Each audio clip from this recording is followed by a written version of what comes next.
Assalamualaikum warahmatullahi wabarakatuh. Masih ada orang yang mempermasalahkan atau minimal mempertanyakan tentang bolehnya kita merayakan Maulid Nabi Muhammad SAW.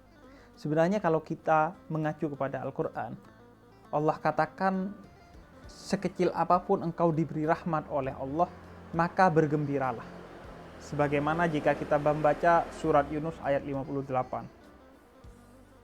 Sedangkan kehadiran Nabi Muhammad, kelahiran Nabi Muhammad, itu merupakan rahmat terbesar yang pernah diterima oleh kita dan seluruh penghuni alam semesta dari awal sampai akhir. Wa ma arsalnaka illa rahmatan lil alamin. Kata Allah, tidak aku mengutusmu kecuali sebagai rahmat bagi semesta alam. Maka jika rahmat yang kecil saja harus kita bergembira atasnya sebagai bentuk syukur kita dengan kegembiraan yang positif dan tidak dilarang oleh Allah, apalagi ketika kita menerima rahmat terbesar dan teragung kepada alam semesta, yaitu kelahiran Nabi Muhammad. Maka sudah sepatutnya kita bergembira dan merayakannya dengan perayaan-perayaan yang tidak dilarang oleh agama. Karena merayakan Maulid Nabi Muhammad adalah termasuk dalam ibadah ghairu mahdhah, yaitu sesuatu yang boleh dikerjakan selama dia bukan sesuatu yang haram atau dilarang oleh Allah Subhanahu wa ta'ala, dan diisi dengan hal-hal yang positif dalam ibadah tersebut. Seperti bekerja. Bekerja bukan sesuatu yang dilarang. Maka ketika kita bekerja dengan niatan untuk mencari nafkah, memberi makan anak istri, dan untuk mendekatkan diri kepada Allah, maka itu termasuk tindakan yang berpahala. Atau belajar. Ketika kita belajar untuk mencari ilmunya Allah Subhanahu wa ta'ala, maka tindakan itu jadi berpahala. Berbeda dengan ibadah mahdhah, di mana ibadah ini rumusannya diwajibkan ada dalilnya. Dan kalau tidak ada dalilnya, tidak boleh melakukan ibadah ini. Contoh, sholat. Sholat itu ibadah mahdhah. Maka harus ada dalil yang jelas tentang kewajiban sholat dan bagaimana tata cara sholatnya. Maka dalam kaitan ibadah ghairu mahdhah, selama tidak ada larangannya dan kita mengisi dengan hal-hal yang positif, ia bukan hanya boleh, tapi berpahala. Seperti Maulid Nabi Muhammad SAW, bukan hanya tidak ada larangannya, tapi Al-Quran perintahkan kita untuk bergembira atas kelahiran Nabi Muhammad, dan kegembiraan itu kita isi dengan kegembiraan yang positif dan hal-hal yang positif.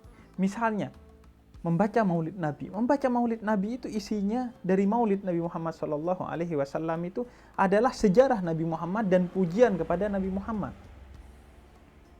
Hanya saja dibacakan secara berjamaah dan memakai bahasa Arab. Ini kadang menjadi kelemahan sebagian orang yang tergolong pemuda tersesat itu. Ketika yang dibacakan bahasa Arab, seolah-olah, wah apa ini? Padahal itu baca sejarah sebenarnya. Tapi pakai bahasa Arab. Sejarah lahirnya Nabi hingga wafatnya Nabi. Puji-pujian kepada Nabi. Itu wujud kegembiraan kita atas kelahiran Nabi, sehingga itu berpahala. Di samping itu, Maulid Nabi Muhammad di kampung-kampung biasanya diisi dengan hal-hal yang juga positif. Misalnya lomba-lomba, lomba sholawat, lomba baca Quran, lomba menghafal Al-Quran, dan lain sebagainya. Yang itu juga sesuatu yang positif, sehingga bukan hanya boleh, tapi berpahala. Tapi kan Nabi gak meminta atau Nabi gak menyuruh. Jadi begini, Nabi itu berat sekali posisinya.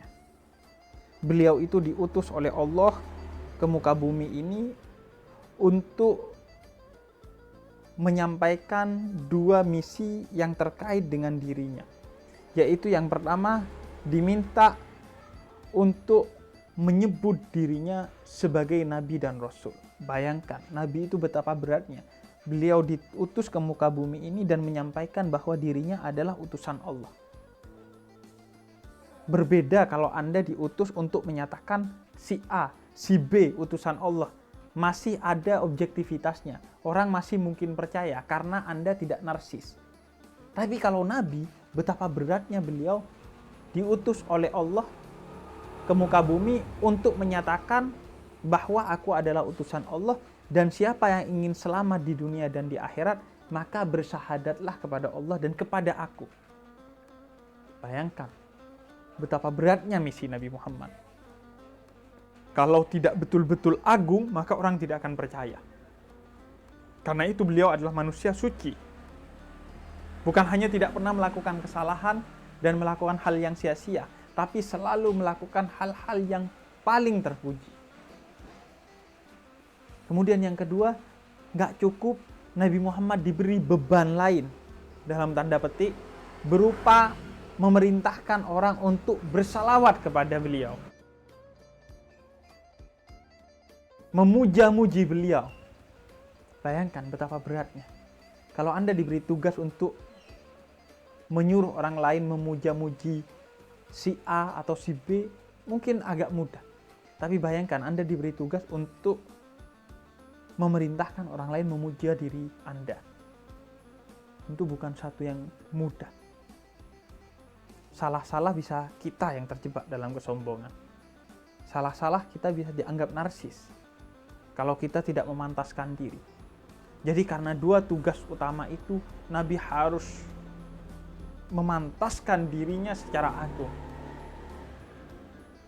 Nah, sudah diberi dua tugas wajib dan utama itu, maka kita masih meminta agar Nabi memerintahkan kita untuk merayakan hari ulang tahun kelahirannya, Maulid Nabi?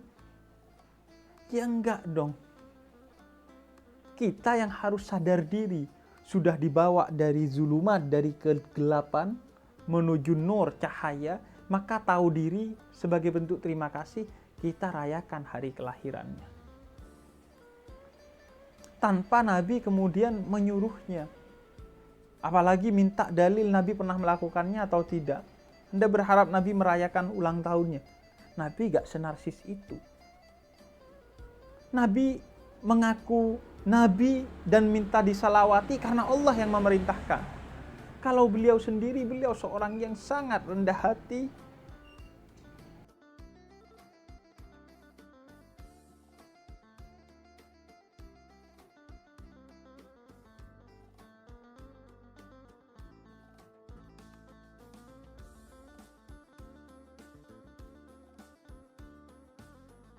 Yang bahkan jangankan sesuatu yang bukan haknya, sesuatu yang merupakan haknya, kalau beliau bisa tidak ambil hak itu demi kebaikan orang lain, beliau akan berikan bagi orang lain. Tidak pernah beliau menerima hadiah berupa makanan, kecuali beliau bagikan kepada sahabat-sahabatnya yang ada di sekitarnya. Jadi jangan bertanya, apakah Nabi memerintahkannya? Apakah Nabi melakukannya? Mustahil Nabi melakukan itu. Karena Nabi gak narsis. Selama tidak diwajibkan oleh Allah, Nabi tidak akan melakukannya. Tapi seorang yang memiliki hati yang baik, pikiran yang jernih, maka tanpa disuruh pun kita akan memberikan persembahan kepada Nabi Muhammad karena besarnya jasa beliau kepada kita, berupa diantaranya merayakan hari kelahirannya dengan hal-hal positif, yang di dalamnya kita bersalawat kepada beliau sebagaimana perintah Allah Subhanahu wa Ta'ala dalam Al-Quran, dan di dalamnya kita juga membaca sejarah Nabi agar kita tahu siapa Nabi yang kita kagumi itu, apa saja akhlaknya, agar minimal sedikit demi sedikit kita bisa menginternalisasi akhlak itu dalam diri kita. Terakhir, kalau ada orang yang tanya, lalu merayakan ulang tahunnya siapa, Bib? Yang tidak diperbolehkan, yang diharamkan. kalau merayakan ulang tahunnya Dajjal, baru Anda bermasalah. Tapi kalau merayakan ulang tahunnya Nabi Muhammad, itu berpahala. Karena semakin Anda merayakan, Anda akan semakin dekat kepada Nabi Muhammad, Anda akan semakin teruji cintanya kepada Nabi Muhammad, dan Anda akan semakin mendapatkan hal-hal positif dari mengingat Nabi Muhammad dan membaca sejarahnya. Wassalamualaikum warahmatullahi ta'ala wabarakatuh.